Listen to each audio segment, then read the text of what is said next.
ఒక చిన్న స్టోరీ విందామా? ఒక బస్సులో ఒక 40 మంది ప్రయాణం చేస్తున్నారంట. ఆ బస్ కొంచెం దూరం వెళ్ళేసరికి ఒక లోయలో పడిపోయిందంట. కానీ యాక్సిడెంట్ తప్పి అందరూ సేఫ్ గానే ఉన్నారంట.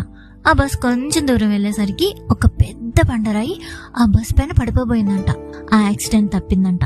తర్వాత మళ్ళీ కొంచెం దూరం వెళ్ళేసరికి ఈసారి ఒక పెద్ద చెట్టు వచ్చి ఆ బస్ దగ్గరలో పడిపోయిందంట. అందరూ చాలా భయపడిపోయారంట. అయ్యో, ఏంటి ఇన్నిసార్లు ప్రమాదాలు జరుగుతున్నాయి అంటే ఈ బస్సులో ఎవరో నష్టజాతకులు ఉన్నారు, అందుకే ఇలా అవుతుంది అనుకున్నారంట. సో వాళ్ళెవ్వరూ ఆ నష్టజాతకులు ఎవరో కనిపెట్టడానికి బస్సులో ఉన్న వాళ్ళు ఒక ప్లాన్ చేశారంట.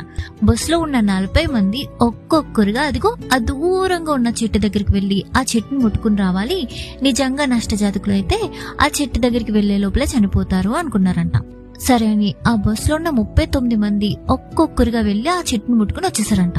కానీ లాస్ట్ ఒకే ఒక్క అతను మిగిలిపోయాడంట. అతను వెళ్ళి ఆ చెట్టు ముట్టుకోగానే ఒక పెద్ద పిడుగుపడి ఆ బస్సులో ఉన్న వాళ్ళందరూ కాలిపోయారంట. అంటే ఇక్కడ నష్ట జాతకులు ఎవ్వరూ లేరు. ఒకే ఒక అదృష్టవంతుడి వల్ల ఆ బస్సులో ఉన్న వాళ్ళందరికీ 3 సార్లు ప్రమాదం తప్పింది. కానీ మనం కూడా అంతే కదా, మన లైఫ్లో ఏదైనా జరిగినా ఏదైనా జరగకపోయినా నాకెప్పుడు ఇలాగే జరుగుతుంది, నేనేది అనుకుంటే అది జరగదు అనో ఫీల్ అయిపోతూ ఉంటాం.